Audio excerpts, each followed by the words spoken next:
Right, so here we go. What I've basically got here is just another version of face cam, really. If we have a look on the helmet base camera, we can see there, look, it's, here we have it, mounted on the suction cup on the tank. Looks a bit more rigid than face cam 1 did, so let's hope the picture might be a bit more usable. We shall see. I'm now on a little lane which kind of goes nowhere, and stuck behind a slower vehicle, so won't be too much fun to be had.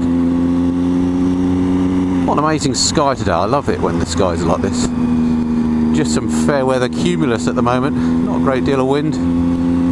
Early springtime here, as I've mentioned before, I think. And a sky that looks like a sky should do, blue sky with some fluffy white bits. We like it, as long as I don't get too grey. Let's go down. Ah, here's my chance to overtake, methinks. Straightest road in the world.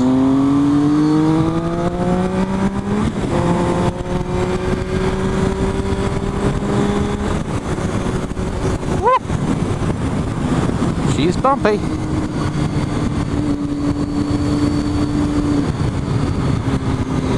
Right, slow down a bit there. It's coming into a village now.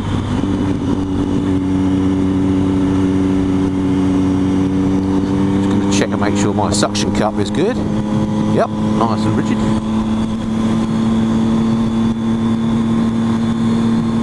So I don't know, but I'm guessing that Facecam 2 here is probably might be successful. I don't know if the picture, actually what you're seeing is any good, if you've got a good view of the whole of me, or if I've chopped the top of my head off, or you're just seeing my chest. We'll find out when I get home and edit this down. But it certainly looks quite rigid, so I imagine as mounts go, that's not a bad solution. I think the next thing to try is on that same mount perhaps, but pointing forwards, and see what we get with that. Okay, so last of the new camera angles to try then. Mounted back on the fuel tank, on the suction mount. I imagine it's not going to be too much of a different view to the one I'm getting from the helmet camera, although the beauty of it, of course, is it should be a bit more steady. Although it's on quite a stalky mount, as you can see, so it might move around a bit. We'll see. Actually, it doesn't look too bad. So what sort of view you'll get might be a bit tedious of just the instrument cluster. Around here.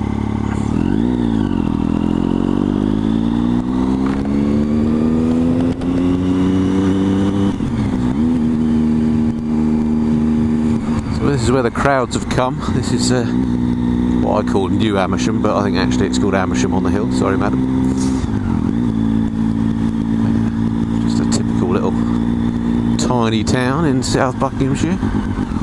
Nothing special. The best bit is Old Amersham, which is down the hill, which I'll show you in a second. Having said we had a lovely sky, look how it's filling up ahead. The forecast is for some showers this afternoon, so I'm not going to be out for very much longer.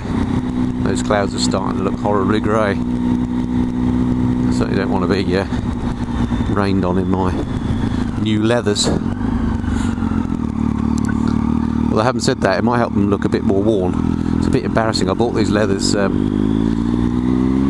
3 months or more now ago, but it's been so cold I haven't really worn them.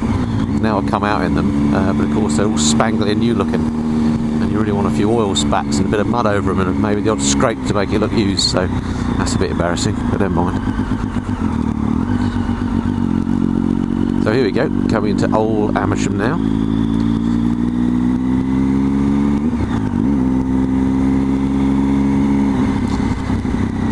And this is a lovely old town. Lots of pubs, restaurants, that sort of thing.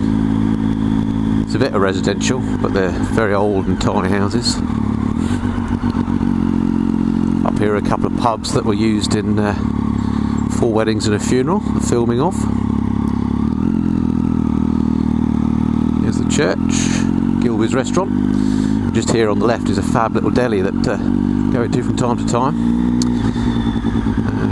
One time I went in there, I saw that lovely lady off of Strictly Come Dancing. Can't remember her name for the life of me, but you know the one I mean. Bruce's sidekick. It's funny, isn't it, when you see somebody off the telly when you're out and about, and you don't necessarily recognise them as being off the telly, because when she's on there, she's always very glamorous looking. And in there, she actually had a pram, so I didn't, I'm not used to seeing her with a child. She was actually much shorter than I thought. I'm not a tall bloke, but she was shorter than me. But she still looked, very attractive, so I couldn't help but think, oh, that's a nice looking lady. And I thought, I know her, is it from work? And I was convinced she was somebody I worked with. So I very nearly said, do we know each other? Which was mainly because she was very attractive. And of course then I realised that I knew her because I've seen her on the TV. And that would have been a bit embarrassing if I'd said, do I know you? Anyway, I didn't say anything. I just bought a cup of tea, carried on.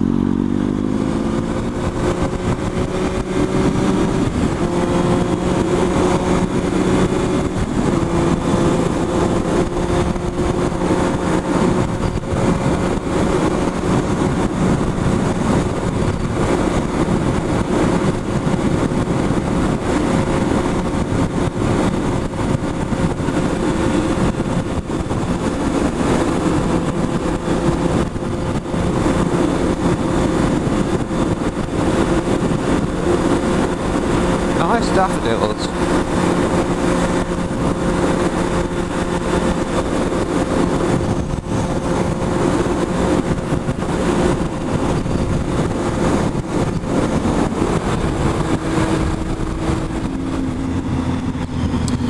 So this is all very lovely. This little village I'm coming into. This is the sister village to Great Missenden, so called Little Missenden. I'll let you work out why it's called that. Fabulous old church here. Check out some of these buildings. Brilliant. I think this place has been used in some Midsummer's Murders filming. It has quite a lot of areas around here. But you can sort of see why, can't you? What a fab place. Very oldie worldy. Manor house tucked in there somewhere. There's a great pub down here as well. I think it's called the Red Lion. Splendid little spot. Sit outside of a summer's evening, have a pint. Live music on Saturdays. Excellent.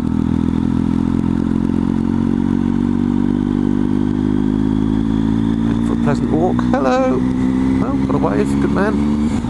There's the old manor house. And a stop HS2 sign. Yeah, unfortunately, whoever's got that beautiful manor house there, that high-speed rail link I was telling you about, literally runs about half a mile behind here. And with trains going at 200 miles an hour every 10 minutes, that's going to be a noisy old run. That's a nice pub, the Crown Inn. I must try that sometime.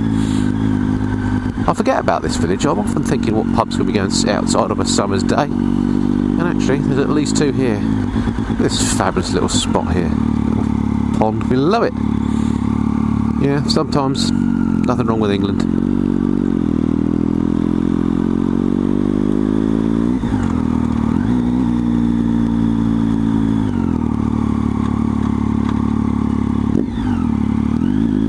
Right, homeward.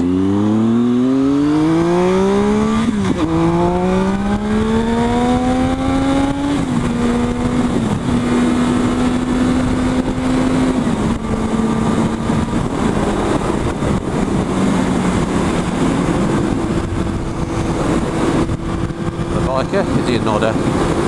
Hello. No, had a pillion on. Too busy concentrating.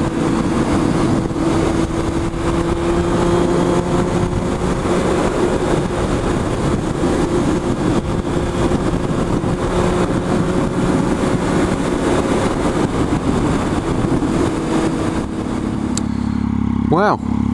So where are we now, I hear you say? I find myself at Great Missenden Parish Church, actually, and here's the graveyard. I only come here because it's quite a pleasant little ride up, and over there somewhere, actually, we're probably looking at it, is the grave of Roald Dahl, who was a local resident and is buried in that very graveyard. I think it's probably, well, I don't know which one it is, but it's there somewhere.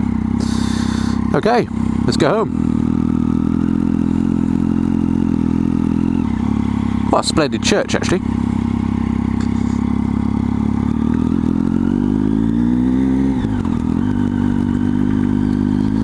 And this little rickety route takes us back into Great Missenden via a strange, not quite so regular route. Oh, hello.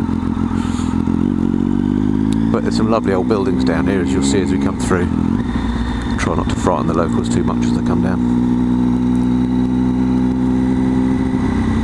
Check out these cottages on the right, fantastic.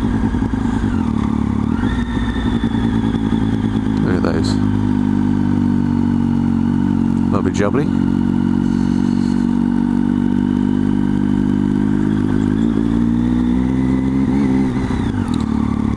And then as we just come back into the main town, again some lovely little cottages. I'm not sure I want to live in them because they're, let's face it, very small indeed, but they do look lovely and they do look very old,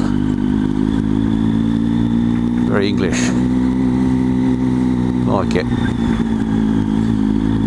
This is what tramps were built for.